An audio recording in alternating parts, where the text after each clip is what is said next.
James Bond tenía licencia para matar. Es lo que tiene haber sido Imperio. James Bond nunca ha defendido la democracia. Defiende los intereses del Imperio y lucha siempre contra los enemigos del Imperio. James Bond votó sí en el Brexit. Está muy bien mandado. A ver si dejamos de engañarnos. La estrategia de Estados Unidos siempre ha sido la misma: evitar que los países creen unidades regionales. Lo ha solventado a base de golpes en América Latina, en Asia, en África y en Europa. Su aliado siempre ha sido Gran Bretaña, aunque ahora también le ayuda a la extrema derecha que odia a Europa. Steve Bannon hace bien su trabajo, ayudó a Trump y ahora está intentando desmembrar Europa.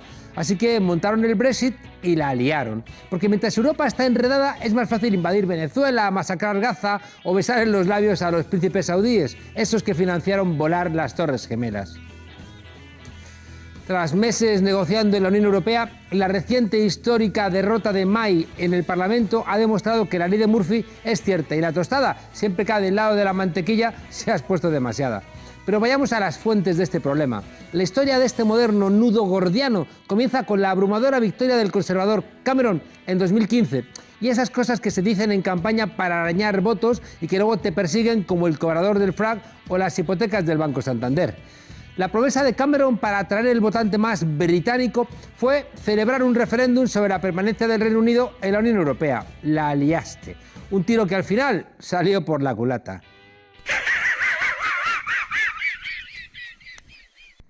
El problema es que este asunto es un tema muy delicado y también muy antiguo en las islas. A mediados del siglo XX, el Imperio Británico parecía incompatible con unos Estados Unidos de Europa, como los llamaba despectivamente Churchill, el del puro. Con lo que no contaba el viejo bulldog inglés, admirado por cierto por Casado, es que luego llegaría la crisis del Canal de Suez en 1956 y los sueños de superpotencia militar se estrellaron contra la realidad. Ya mandaban los gringos, así que no les quedó otra que tragarse su orgullo británico a las 5 con un té con una nube de leche y solicitar la adhesión a la Comunidad Económica Europea. Se la rechazaron 2 veces, pero a la tercera fue la vencida y en 1973 consiguieron entrar. Para comprender el origen de este embrollo del Brexit hay que seguir el rastro del dinerillo. Mientras una parte del establishment británico vive del comercio con Europa y la poderosa industria financiera que es la City, la otra hace sus negocios en Estados Unidos. Detrás de esa ínfula patriótica siempre suele estar la cuenta corriente. Esto es de libro. La diferencia entre estos dos bloques históricamente enfrentados se agrandaron aún más con la crisis de 2008.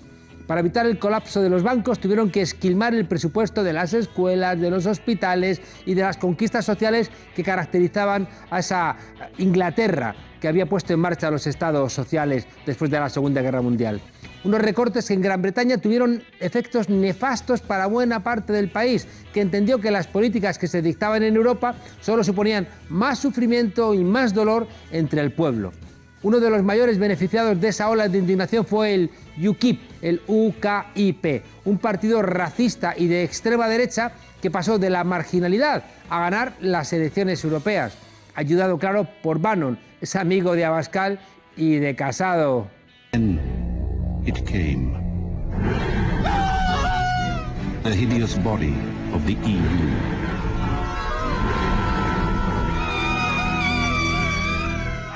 Smashing our democracy and destroying our laws. A Cameron no le quedó otra que convocar un referéndum y volvió a quedar demostrado que el exceso de confianza es el peor enemigo de los políticos. Por el camino se publicaron los papeles de Panamá y vaya, resulta que nos enteramos de que el 10 de Downing Street estaba habitado por un choricillo fiscal.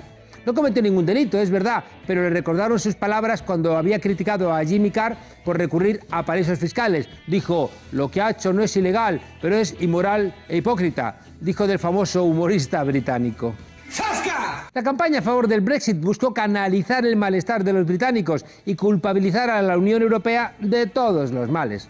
¿Os suena de algo esa táctica? Para conseguir ese objetivo aplicaron la máxima de Goebbels de que una mentira repetida 1000 veces se convierte en el 11º mandamiento. Había que recuperar el control del Reino Unido que los malvados e inútiles europeos les habían arrebatado. Además, salir de la Unión Europea sería cosa, nada, de 15 días. Y a partir de ese momento, pues todos volverían a ser felices, comerían perdices, cazarían zorros, tomarían el té a las 5 y nadarían en libras esterlinas. Ya. El 23 de junio de 2016 tuvo lugar el referéndum y los resultados demostraron que los partidarios del Brexit supieron convertir la indignación en un instrumento de ruptura popular con la élite de Londres. ¡Ay, los abstencionistas que luego se la pasan llorando! El secreto de ese éxito fue organizar una gran coalición de desagraviados. Una clase trabajadora en busca de una oportunidad para reventar el sistema tras años de descensos salariales, de paro y de precariedad. Es decir, gente enfadada que buscaba dónde expresar su enfado. Por ejemplo, en el distrito de Fallinge, en el más pobre espacio del Reino Unido, donde hay una tasa de paro del 72% y una esperanza de vida de solo 69 años, ¿quién ganó? Pues ganó el Brexit de calle. Es lo que tienen las crisis del capitalismo, que al final las pueden capitalizar los mismos capitalistas que te han llevado al agujero.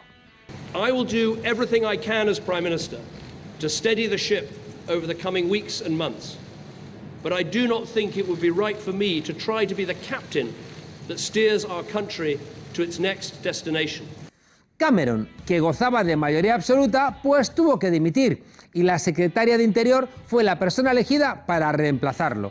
Era la segunda mujer que ocupaba el 10 de Downing Street, caprichos del destino. La misma que había defendido seguir en la Unión Europea tendría ahora que gestionar el Brexit. A diferencia de Pedro Sánchez, que dijo que solo gobernaría unos meses, May despejó cualquier atisbo de elecciones anticipadas en cuanto fue nombrada primera ministra. Pero 7 meses más tarde cambió de opinión y convocó elecciones el 8 de junio de 2017. El objetivo era sencillo: aprovechar el viento de cola que dibujaba en las encuestas para aumentar la diferencia con el Partido Laborista de Corbyn, que venía fuerte, y así podría afrontar con tranquilidad la negociación del Brexit. Sin embargo, las urnas volvieron a dejar mal a esas encuestas convertidas en armas de desinformación masiva. Y resulta que Corbyn fue el gran vencedor de las elecciones. Y a modo de bonus track, los conservadores resulta que no tenían suficientes diputados como para gobernar solos. Ese fue el principio del fin para Theresa May. A partir de ese momento, el poder de los Tories caía como un castillo de naipes y el secretario de Estado para el Brexit, David Davis, acabó reconociendo que el gobierno pues no había evaluado del todo las consecuencias de la salida del Reino Unido de la Unión Europea. Que vamos, que la ha liado parda, ¿sabes? Ya te digo que la liaron parda. La historia reciente del Brexit pues ya la conocemos. Negociación a trompicones con la Unión Europea, acuerdo in extremis, fracaso de May en el Parlamento británico para ratificar el acuerdo con Bruselas, amenazas de los diferentes países de no me toques ni una coma, España sacándolo de Gibraltar. A partir de ese momento el laberinto entró en otra dimensión. La nueva dama de hierro se aferró al sillón con un único objetivo: impedir que Corbyn tenga ninguna opción de gobierno. Los escenarios que se abren ahora son múltiples y variados: salida con acuerdo, salida sin acuerdo, renegociación, prórroga, segundo referéndum, permanencia de la Unión Europea. Un carajal por culpa de aquellos que prometieron cosas en las que no creían y por culpa de aquellos que hicieron una campaña mentirosa. Cada país quiere hablar de su libro y de España ya recordéis. Si España quiere hablar de Gibraltar, ¿cómo va a dejar que se abran otra vez los melones de este acuerdo? Ya que estamos, a Gibraltar, español o para nadie.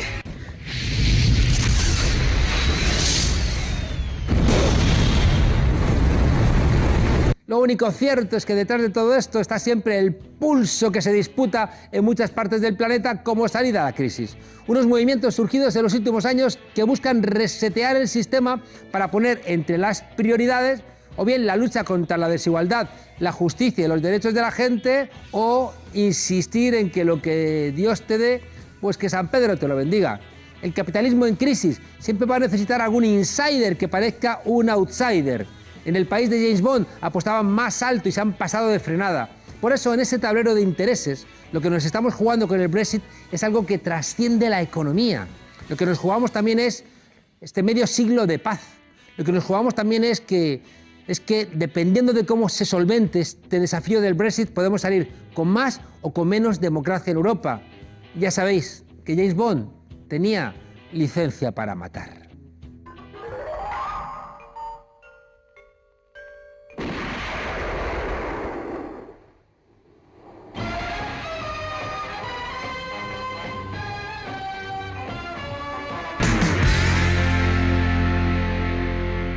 Hay importantísimos puntos de contacto entre Ciudadanos y Vox. De hecho, cuando hacía referencia a esos 5 puntos esenciales, pues mi coincidencia era casi plena. Eso Albert lo sabe, porque como presidente de la Fundación de NAES le hemos invitado en muchas ocasiones, hemos podido colaborar. También, mientras yo militaba en el Partido Popular, tuve la oportunidad de acudir al acto de presentación de Ciudadanos en Madrid y aprovecho la ocasión para invitarte a que acudas al acto de presentación de Vox en Barcelona, que será este jueves. Pues este jueves, no sé si estaré yo, pero alguien de Ciudadanos seguro que acude, porque la cordialidad, de verdad, o sea, no es porque estemos, la gente que nos conoce fuera del plató sabe que esto ha sido siempre así. Yo creo que Albert Rivera está todavía menos preparado para gobernar de lo que lo estaba hace unos años, porque Albert Rivera no es ni sombra de lo que fue. Albert Rivera era mucho más auténtico, mucho más claro hace unos años. A día de hoy, Albert Rivera se ha convertido en un político populista. Ya no te puedo querer, mi cariño se acabó, lo quemo tu falsedad, tus palabras de papel. Ya no te puedo querer, mi cariño se acabó, la tristeza del ayer, el tiempo se la llevó.